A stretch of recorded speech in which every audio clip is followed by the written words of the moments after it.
Get ready. Here we go. 1, 2, 3. I heard it's rat blood. Why did you call me rat?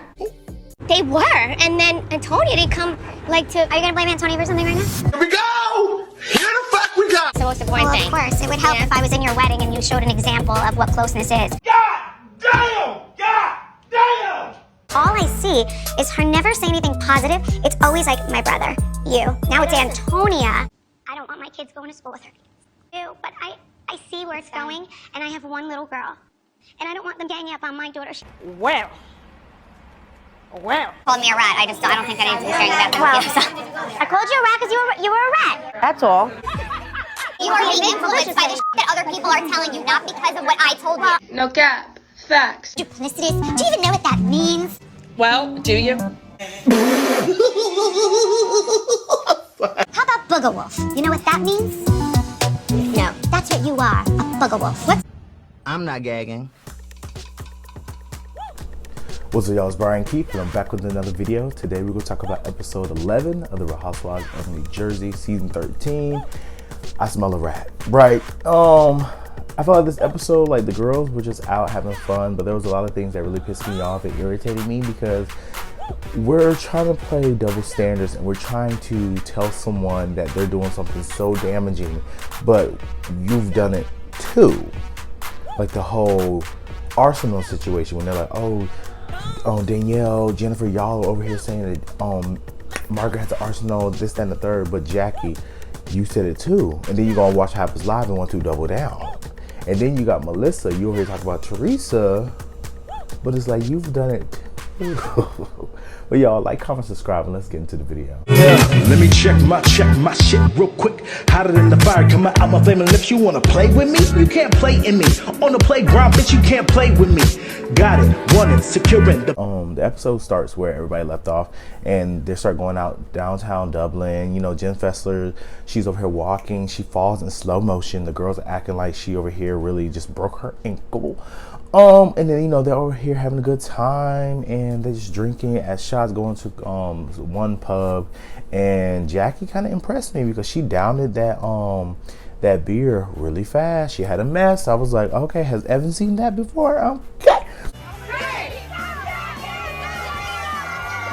So, you know, this is the first time I feel like in like this season that the girls are actually having fun, coming together, acting like a real friend group, because they're always fussing and fighting and talk about stuff that really is just repetitive.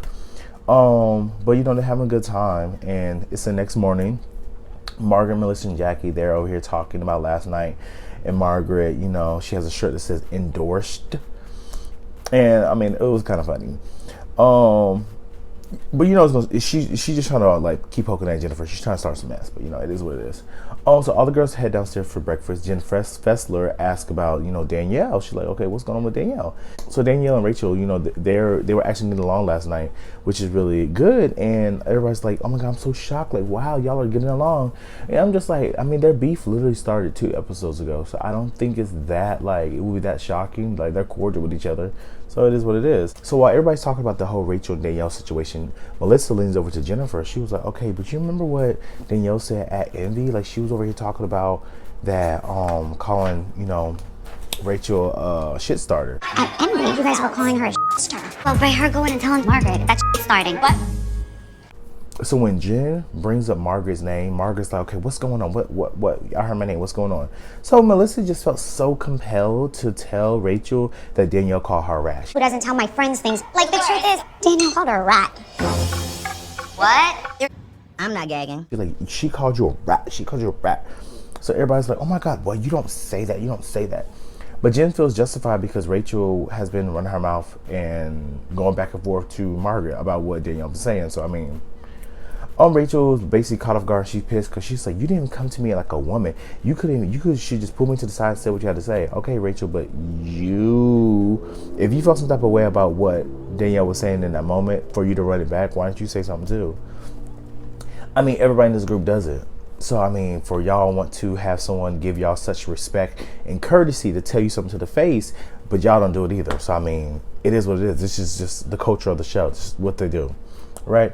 So Rachel kicks it off when Danielle sits down, because, you know, Danielle comes down. She's like, good morning, good morning. Everybody's like, darting their eyes at each other like, girl, what's about to happen? Hey, good morning, everybody. Morning. We were just talking before you came in, sorry. Why did you call me rat? Because you did. So Rachel kicks it off. She's just like, okay, the whole pig's blood in the sausage thing. And Rachel was like, yeah, I think it's rat's blood. It was just like a, and she proceeds to say like, okay, so why'd you call me rat? What's up? Which I'm just like, I'm happy that when they go at it, just go straight forward. Like, don't even over here do all that. Like, so I heard you talking about me. no, we know you talk about me. What'd you say? Like, just have the energy, and I'm happy she did that. So Danielle was like, because you ran back, and Rachel was like, I did not. And then and my whole thing is like, they over here getting heated, going back and forth, but it's just like, Rachel, you did run back and tell them the situation. Like I told Danielle last episode, I mean, you did run your mouth. You did say those things, and it's fine. Just stand in what you say. Like, if you said it, girl, you said it. You can't change it. Just stand in it, right? So Danielle's just like, you know, at the end of the day, like, it's just coffee talk. It's just coffee talk. Like, it's nothing crazy. And then you see Marg mocking her like, oh, coffee talk, coffee talk. I'm like, girl, you really are. It's one of those things where I feel like towards the end, it's going to be either Danielle's going to explode on Margaret or Danielle's going to get embarrassed by Margaret. One of the two. I don't see anything else happening. That's just it. But we learned that Margaret, you know, she attempted to redesign Danielle's Bougie Kids logo. I say attempted because, I mean, it could have been better. But, you know, she said that she feel like she's been on nothing but nice to her. So why is she even believing what people said? And I kind of agree, because at the end of the day, Danielle, you took everything that Teresa and Danielle told you and you took it to heart and you ran with it. That was it, right? And Danielle's asked, like, do you believe that Margaret has an arsenal? Like, do you believe that? She's like, I mean, yeah. Saying what? But do you believe that I have an arsenal on my friends? But everybody's just like, okay, that's crazy. But it's like, you have to realize Jackie said it so many times. So I'm just like, why are we so surprised? And y'all act like y'all don't watch the show. Like come on now. Mind you, like I said before, Jennifer told Danielle the whole rumor about the Melissa situation last episode. So Margaret, it doesn't even know that, you know, oh girl knows. So Danielle's just sitting on this information. She's like, you know what, I'm gonna take it. I'm gonna take this jab. You know, it is what it is, but you know, I don't want to destroy my friend's relationship. But this is a horrible thing about my friend's marriage, and I don't want to destroy them. So I'll take the hits, Margaret. To be honest, you're not going to destroy Melissa or Joe's relationship, because one, Melissa's not going to believe you. She's going to believe Margaret because they have history, and she wouldn't think that Margaret would turn on her like that. Even though if Margaret did turn on Melissa, it would give Melissa another storyline to be on the show, but they don't think, right? So, more of the story, at the end of the day, y'all all talk about each other behind your back, and it is what it is, right? Margaret calls Danielle delusional, and Danielle eats it, right? And I'm just like, this is where, let's say I was in Danielle's shoes, this is where it will probably go up, because my whole thing is, I got an argument with someone a few weeks ago, and my whole thing is, we could have a debate, we could have a heated discussion. I'm not going to cuss at you, I'm not going to cuss you out, I'm not going to disrespect you, but I'm going to get my point across, and I'm going to keep talking, and I'm going to let you talk, and I don't want to be interrupted when I'm talking. So if it's heated, it's heated, but nothing else is gonna, like, at the end of the day, we still gonna respect each other afterwards. We just gonna have a conversation, just as what it is. So my whole thing is like, once you start the insult, we're about to really go low, and I'm gonna meet you where you standing at. So if you wanna go low, I'm gonna take a low with you. You wanna insult, we're gonna insult. We're gonna insult, we're gonna go up, period. So Dolores in the conversation and tells the girls like, okay, we're done. We're just gonna go shopping because this is not going nowhere. It is what it is. So the girls go up, they get ready, they come downstairs one by one, and the looks, you know, Dolores looks good, Teresa actually looks good. Usually Melissa is like the best dressed, but you know, Melissa and Danielle for me was very decent, but all the other girls look like they were going to tea or like a PTA meeting. Like on the Sprinter, we learned that, you know, Jen Fessler and her husband, they've been together for 23 years, and you know, he actually cheated on her in year 7. And they basically were separated for 2 years, and they had other relationships outside of their own relationship, because Jen's like, okay, if you could do it, I could do it too. And ultimately they got back together because they still had love for each other, but you know, they went through a hard time. And Dolores opens up as well, and she talks about how Frank said that he wasn't cheating on her, but he was cheating on her because she knew. And then she asked him, like, okay, I will stay with you in this marriage if you can stay faithful. Can you stay faithful? He was like, no, I can't. So that's crazy. That's crazy that a man can literally tell you. And then for her to literally, she wouldn't even be the woman that she is today if she would have stayed in that situation. Because like she said, she would have been complacent. She would have been checking his phone all the time. She wouldn't have had no trust for him. So I'm happy that that decision ultimately happened, you know. And he was honest that, you know, he couldn't be faithful. So Danielle asked everybody, like, you know, is cheating a deal breaker? Everybody's like indifferent. I feel like cheating is a deal breaker if, well, cheating is a deal breaker, right?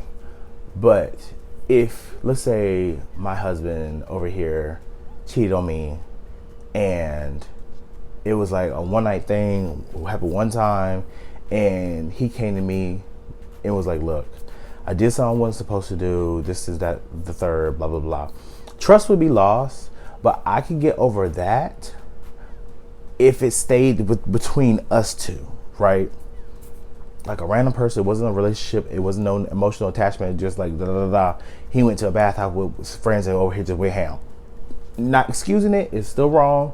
Trust would be lost, but I can respect the fact that you came to me and told me the situation, then me finding out from some other bitch or some other person that you cheat on me and try to gag me in front of people. Like I said before, one of my biggest pet peeves is public embarrassment, and I will go up.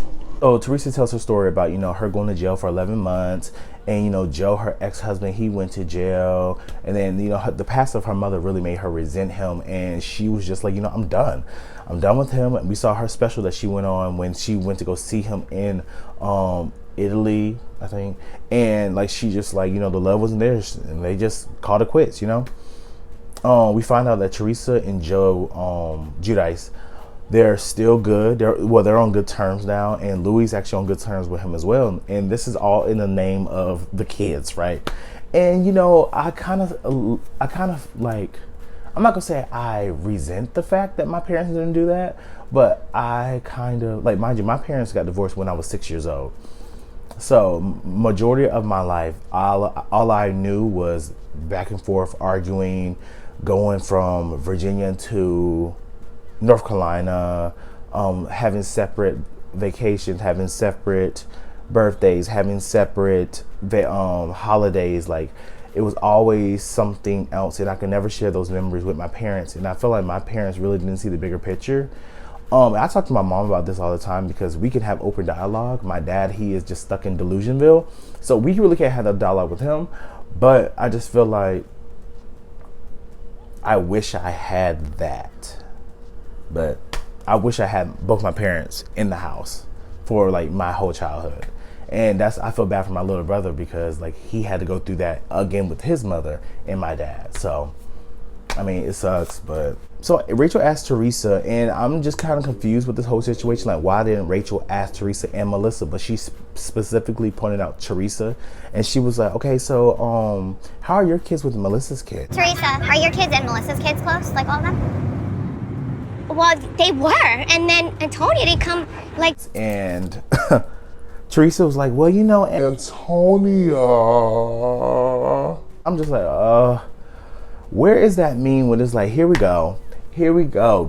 Here we go! Here the fuck we go! Here the fuck we go! Because I already knew it's about to be some bull. I'm just like, Teresa, the way you even preferenced it, you shouldn't even have brought her in it. Don't even say her name if you're going to say her name. I'm not going to say her name. Well, Melania was so hurt that Antonia had to go to her 16. I don't want you guys to fight. Have to come back with you with facts. Instead of just trying to blame Antonia, because there's nobody, specifically one person to blame. All right. So, you know, Melissa was like, so you're going to blame my daughter now? You're going to blame Antonio? Don't say you're about to blame Antonio. So she started going ham because I get it, you know, mother bear, she's going to defend her kids. And Teresa was like, girl, at the end of the day, Antonio didn't come to Melania's Sweet 16, but Melania came to her, so why wouldn't she support? Like, I mean, come on. So they just going back and forth, and Melissa's like in her confessionals, like, you know, saying all this stuff and like how the kids don't need to be in it. And she did earlier this season tell Antonia, you know, your dad and your aunt are going through stuff. Don't get in the middle of it. Don't hold grudges. It is what it is. And I respect that about Melissa. Whatever goes on between daddy and like his sister, it has nothing to do with you, and I don't ever want you to like hold a grudge. But Melissa, at the end of the day, you want to say, you want to be that aunt. You could be that aunt, Teresa. This is the aunt I'm gonna be. You could say all that, Melissa, all you want, but at the end of the day, we still remember during that reunion when you told Teresa, I don't want my kids to go to school with her kids. I don't want them to, like, you know, get ganged up on it and this and that. I'm like, wait a minute. Like, at the end of the day, you said that. And regardless of what happened, the kids are going to see that. And we already knew that the kids don't feel for you with the whole conversation they had earlier. Because when she's in prison, Joe wasn't working at all either. So they had no income. Right. If we weren't on the show, their kids would not still be living in that house and have food and have whatever they had. And last season, with the whole Joe and Gia situation. I've called Gia disrespectful. What, are you gonna disrespect me again? Talk about love. That's when I walk away. Okay, I'm sorry. When Gia's nothing but respectful. So it's just like you want to act so high and mighty and so I'm so above it. I'm so I would never. It's disgusting, deplorable, all that. But you did it too. And to be honest, from our recollection, you did it first. But maybe I'm wrong. Let me know in the comments. It's a tit for tat. It's a tennis match going back and forth. And, you know, Teresa's just like, girl, I'm not saying your daughter is this, that, and third. They going up. I'm just like, oof. If your daughter gets done with a competition, she could have made the Sweet 16 for 1 hour. She would have, but she was like in Pennsylvania. The same way when Gabrielle... Girl, what is that? Then Melissa was like, okay, if you want to, because Teresa was like, you know, I just want my family to be good. That is it. And Melissa was like, well, if you want your family to be good, then you would have me in your wedding. That could have set the example for our family. To stay close. That's what, to me, that's the most important thing. Of course. It would help if I was in your wedding and you showed an example of what closeness is. So you're not helping the situation. I was going to keep it to myself, but actually, I think I'm a little bothered now. Because why is it... You're about to tear my nerves up because we just went over this about 4, 5, 6, 20 times already. Talked about how you don't want to be in the wedding, but now you talk about for her to use an example for you to be in the wedding when she asked you to be in the wedding. Doesn't matter how she said it because it was half-assed. And then when Jennifer asked you, are you upset about them being in the wedding and you're not in the wedding? You talk about no, when you clearly are. You want to be in her wedding. Boom! All she had to do was swallow her pride just that much, and she could have been in the wedding. She could be like, yeah, girl, I want to be in your wedding. I want to support you. That's it. And then all this whole snowball wouldn't have happened. But y'all, 1, y'all not in the wedding. 2, y'all didn't go to the wedding. 3, y'all over here posting on social media to antagonize. And 4, y'all want to act like y'all relationship ain't done. Melissa said it's done. Joe talked about it ain't done. It need to be done. Okay. I'm just over it. I'm just over it. So the girls get to their destination and they basically sightseeing. They're taking pictures, you know, it's really cute. And the girls basically break off looking for clothes and jewelry. And Eminem, Melissa and Margaret, they talk about how the girls in the situation from earlier, Margaret feels that, you know, Danielle is contradicting herself. First of all, Danielle is saying, well, you know, I heard these things about you, so yeah, I believe it. But then on the other hand, she's saying, well, you know, no, I'm giving you a fair chance. Off. But I just feel like Danielle's a puppet on a string because she just doesn't see it. Like Jennifer's just moving the strings on her and play her like a fiddle, using her to do her dirty work. That's why when there was the whole coffee reader, you saw how Jennifer was so giddy and laughing. She getting her life, agent of chaos. So we head over to the other ladies and they're checking up on Teresa trying to comfort her. No negative light. But if you ask me a question, I'm going to tell you the truth. Kids are off limits. It shouldn't have been brought up. No. Dolores felt like the conversation was going towards bashing Antonia, and I agree. And Teresa's like, well, I hope that wasn't the case. I didn't want that to happen. And she's like, next thing y'all, she's like, help me out. Like, let me know. And I feel like, and I believe Teresa wasn't trying to be like mean, because Teresa is dense, but at the end of the day, Teresa, you had to know that you was talking about your child. And like Jackie said, when Jackie brought up that bad analogy about Gia, you went, ugh. I would have too. But hey, Melissa said that, you know, Rachel when Rachel asked me that question, when Rachel asked Teresa that question, what I would have said was they love each other very much. And I feel like that is a prime example of y'all sweeping stuff under the rug. That's what y'all do. Y'all sweep stuff under the rug. Y'all do not face any type of accountability on either side, and then overlook, build up, and blow up. That's it. So Rachel and Dolores feel like, the kids are off limits, and like I said, I agree. Melissa wants to cut the cancer out, and she basically says she's over the whole situation. She's like, I'm done. And to be honest, I feel like Teresa done too. So all the girls meet for lunch, and we get on the convo about Dolores potentially getting married to Paul. And we talk about her love for Paul, and how, it's weird for her to be around him and, be so into him and this, that, and the third. So, I'm happy for Dolores to find a man that she really can connect with on this level. So, hey, Dolores and Teresa excuse themselves and go to the bathroom. And then Jackie brings up, she was like, so the conversation from the sprinter from earlier, are you okay? And I'm like, Jackie, you ain't got to wait for Teresa to get up. You could have said it before she left. And this is what I say. Y'all want to talk about, people talk about each other behind their back, da-da-da-da-da. Okay, but you purposely waited for her to get up to bring that conversation up. And you just want to reiterate that Melissa wants to be a victim, child.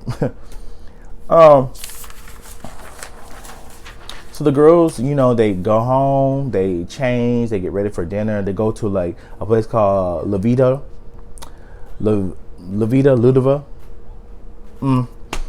So the girls do a little bit of small talk. They take pictures. It's really cute. And I'm just like, oh, this is really cute. Until Danielle, she basically tells Rachel, you can use my bathroom because, your bathroom's small. So you want to use my bathroom, you can. And Rachel's just like, after you call me a rat, I don't think me using your bathroom is kind of cool. I appreciate that, but after you called me a rat, I don't think I need to be sharing the bathroom with you. So. I called you a rat because you were a rat. That's all. Danielle was just like, I called you a rat because I thought you won. I call a spade. So Rachel and Danielle, they start going back and forth, and they start yelling. You are letting other people influence how you feel. You're wrong. I know. Oh my God, that's so not true. Yes, you did. I was not judging. And this is where I'm just like, is it that deep for y'all to be like, doing all of this? I don't think it's that deep. And people over here trying to eat their food, candlelit dinners, trying to get real sexy, and you over here got thumb one and thumb two over here just going up. So Jennifer tells Margaret, because Margaret interjects herself, and she's just like, okay, you did talk about me about this whole arsenal. Margaret, do you really care about her opinion? Who cares? You know what? I think it's offensive because I was nothing but nice to her. Well, everybody in the world is not going to think you're a saint, and everybody in the world. And my whole thing with Margaret is yes, she talked about you about saying it's an arsenal. I'm trying to figure out what else do you want her to say, because she said it. It's over and done. Why are we still bringing it up? Because now this is the 7th time we had this conversation. And, Jennifer tells Margaret, why do you even care about her opinion? Why do you care? She's like, because I've been nothing but nice and it's very offensive. And I'm just like, it's very offensive. And I'm happy that Jennifer was like, okay, but you call me a drug addict, so. Make you out. By the way, the difference is I don't speak about you. By the way, that was a little harsh. I do apologize for that. Okay. And she was like, what? I apologize for that because that wasn't my intention.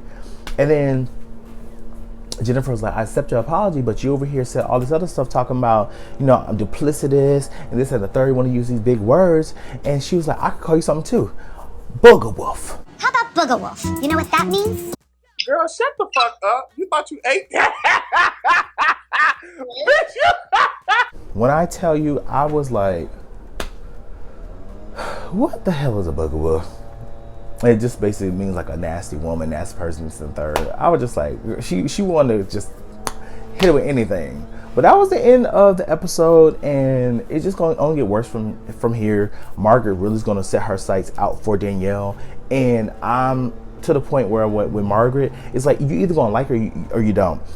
Danielle and Margaret is going to have to go ahead and draw the line in the sand. Either you're on this side or this side, because I'm over it and I'm done. If you either like each other or you don't. Period. But you guys, let me know what you guys think. Like, comment, and subscribe. And I'll see you guys in the next video. Peace.